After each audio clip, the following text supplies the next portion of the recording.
Hey, Mom. Yeah? We've got Allstate, right? Uh-huh. Yes. Well, I found this new thing called... Allstate Quick Photo Claim. It's an app. You understand that? Just take photos of the damage with your phone and upload them to Allstate. Really? So you get a Quicker estimate, quicker payment. quicker back to normal. I just did it. But maybe you can find an app that will help you explain this to your father. Introducing Quick Photo Claim. Just another way Allstate is changing car insurance for good.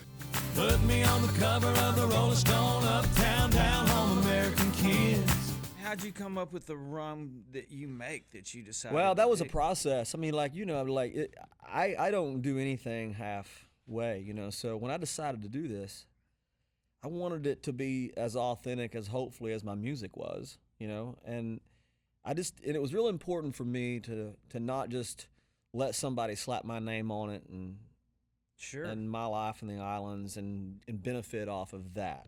I wanted it to be authentic because I do believe that the people that I've lived with my music and the audience that we've built, you know, over the years, I think they can smell a rat pretty quick, you know, if it's not real. Isn't that the best thing about country music? That's great. I mean, but it's They keep us stressful because honest. you got to get it right, you know? Yeah. But it's a lot like making music. And I was in Barbados for a long time down there. And there's a distillery. Where's Barbados? for Barbados those of is us an who don't know? island chain, and it's like you go past St. Thomas, you go past St. John and St. Bar, St. Martin, and it's just on down there a little bit, you know. And so, and I'd never spent that much time in Barbados, but that's where we make this rum in a distillery, probably 30 yards from where the waves crash, right on the ocean. And it's I went, okay, this is where I want to do this because that's what makes it authentic. This is everything that I'm thinking about. But when you go in there and you do all of that, you know, tastings and you're mixing them. I mean, I was in there like a chemist now. You got to wear these hats and you got to wear these gloves and these coats and stuff because everything's got to be really safe. And you should have seen us in there, man. Like, okay, can you taste this? This is some with less sugar. This is some with more sugar. This is some with more alcohol, less alcohol. I said, well, I want the one with more alcohol. And so you taste all those things. We spent 3 days in there just sipping certain things, and it was kind of a wash though, because after about an hour and a half of that, it Like starts to wine taste a little tasting, yeah. different. You know, I Get drawn off sides a little bit. I'm going, man, I love this. And we'll get to music, I promise, here in 1 second. But I also got to ask you about your football documentary. So I'm interested. I didn't know what's your relationship. to Coach Spurrier? I've known Steve Spurrier, you know, probably about 8 years now, and as you know, Kix, I mean, we meet people in this business that we would have never have met if it wasn't for music, you know. And I grew up knowing about him, but he came to a show in Columbia, South Carolina. I think it was 2007, 6, and it was his birthday, and we like to celebrate birthdays out there. So we got Steve. We had you've Kenny, met Jill, I've my toured with sister. you. You pretty much like to celebrate Eat life. everything. Which, yeah, there's nothing wrong with that. No So- apology needed. So we had Steve a big birthday cake made and had him a big margarita glass about the size of that stool right there, and brought him up on stage and had 15,000 people sing happy birthday to him, and our friendship just kind of grew from there, you know, and he loves music and loves sports and loves life, you know, and so that's a lot of things that I love. So we got along great, and our friendship just kind of grew from there, and it was interesting, Kix, because he would, you know, with me sitting across from him, asking him about his life, he was a little more open with me and would say things to me that he wouldn't say to someone in the media per se, because you know, usually they have an angle and they have bosses that want to pull things out of them. You know what I mean? This is my third film I've done for ESPN. I enjoy it. It's a creative outlet for me that I never saw coming ever in my life, but I was able to, you know, combine, you know, two of my passions, which is music and sports and being creative, and it's been good for me. And it's important for you, as many years as you've been doing it, it isn't like it gets any easier. Oh, no. So yeah. it's, you know, it's probably that when you're really catching the wave and you're going up, it's like, it's not like you can do no wrong, But you've got some serious screw ups as long as they're just, you miss a hit or a song doesn't happen or whatever. But now you just and everything's new. You know and what I mean? everything's Yeah, new, yeah, right? When you first hit that wave and you're going, wow, this is amazing. Every experience is new. Everything is awesome. Yeah, you're right. But And now you're really digging in the well. Now it's like, okay, where's the fresh water? well, I will tell you that it was the creative process of making this record, and what you're saying goes straight to the heart of making the big revival, because I had a real coming to Jesus meeting with, pardon the pun, with the album title, but with myself, because I was sitting there going, okay, where do you want to take this? You have taken your fan base to this point. You've taken yourself and your road family to this point. Where does it go? And that's why I took a year off the road, because I couldn't make another record on a conveyor belt. I couldn't go out there and do the same show I did the last 2 years, because that's how erosion starts, I felt like. Yeah. I had an honest talk with myself one night and decided when I went into the studio to make this record that I was going to do everything possible not to repeat myself, because I couldn't do that. And honestly, Kix, I didn't want to make the records that a lot of people were making today, because that didn't turn me on either. Only thing worse than chasing your own tail is chasing Chasing somebody else's. So it had to be really honest record. It had to be an authentic record. But given those two things I just talked about, the target was pretty thin as far as writing songs that fit that and finding songs that fit that target and fit that. I mean, it was about as wide as a sheet of paper, and that's it. It took some time to do that, but I think we did that, and it just took some time for me to find different melodies and to say things that was really real and authentic to me, that, and pardon the pun on the album title, but literally revived me and allowed me to hit the reset button and allowed me to be inspired again, which hopefully translates into my audience and allows me to grab them by the hand and take them somewhere that we've never been. And that's why I took a year off, and that's why I worked so hard in the studio, and it's what's got me really excited about the new music and the possibilities that come with that new music going into next year when we go out on the road. Because now I'm going to go out there on the road not doing the same show that I've done. I'm going to have new music. I'm going to have,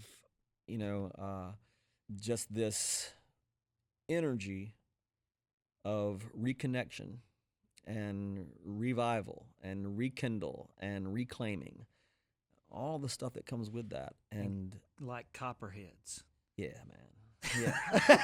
we're gonna have a stage full of copperheads. I hope so. No, I don't. I'm scared of dead ones. which for people that obviously haven't heard your record yet, Praise the Lord and pass me a copperhead. Which I think I have heard that expression somewhere, and that song is crazy good. So, oh man, Dennis Lindy wrote that song, as we both know, who's an incredible songwriter, but that song was, it's obviously written about a certain slice of religion, and that I know very well. I grew up in East Tennessee, and there's some of those churches over there that love to test faith. And some of them like to test it by handling copperheads, So what Tell 'em T. Hall say? Me and Jesus got our own thing going. I don't need to. I don't need to handle a copperhead. Yeah, I'm just wondering. I gotta ask you, because you get pitched. Everybody in town love to have you record their songs, and of all the hundreds of songs I've seen you out there with your headphones on, I know how hard you work at not just writing songs, but looking for them. Yeah.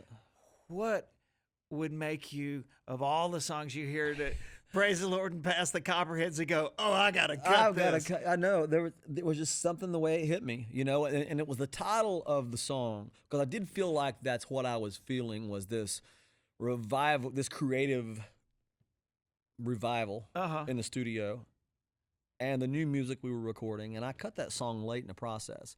I didn't have an album title at all, and then I heard the big revival and what it said, and just how lyrically different it was, and the more I listened to it, the more that I believe that, and I can't speak for Dennis, but if you really listen to it, he almost wrote it in a condescending way, towards religion, because it's like, well, he ain't sure and we ain't sure exactly what he said, talking about the preacher. Right. But, whatever. Praise the Lord and pass me a copperhead.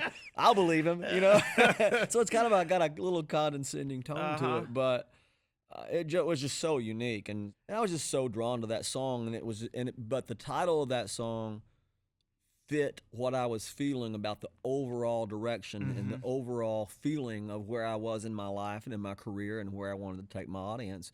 And because I think it's crazy good. It's super different for you. Oh, it's so different. That's why I had to ask the question, because I'm like, man, well, I wouldn't have expected him to do this. And it's not that you're a safe player at all. I mean, you've always done some really cool and unique things. But, when religion just tends to provoke all kind of responses that you may or may not want. Oh, you just wait. Now, when this album comes out, yeah, I mean, it's going to be... That's not, you're missing the point. Exactly. Because I can think of songs that we've done over the years that you're just like, are you really?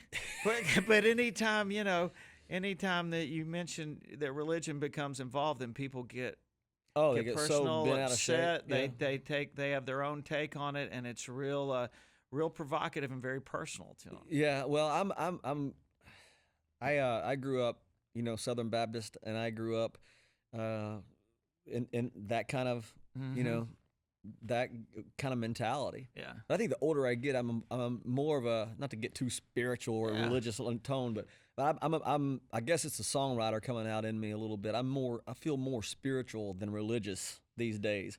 I've seen music move people in ways that they may have not been moved before, and there's something very spiritual about that. It is, and it's maybe an overused term in our world, but I think there's a lot of us in our business that use that word. But I do too, because as a lot of us find we are connected, but we find our own way to worship and get connected. No doubt. And I'm good with that. Me and Jesus got our own thing going. Right. And your current single, man, and you would expect me to say this, but I think you know me well enough to know I would avoid the subject if I didn't feel it. I love American Kids. It is killing me. First time I heard it, and these guys can tell you, and you can hear me bragging on that song every week. I can't play it without going, I love this freaking song. Well, that song, when I heard American Kids for the first time, I knew that I had found at least one song that went to the heart of what I said earlier about not repeating myself, not doing, not singing songs about the subject that seems like a lot of people want to sing about these days.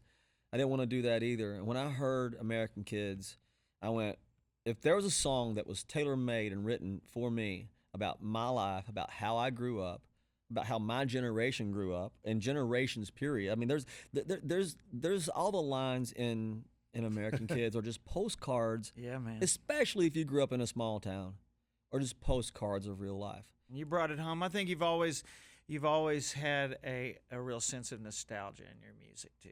There has been. I think it goes with your heart, and there's nothing, even from the good stuff on down. I can mention a lot of songs. Yeah, just Young. A lot of things. It's fun to remember and to appreciate. And well, I think that song does it. When I heard American Kids, I knew 20 seconds in that I was going to cut it. I mean, I went, this okay.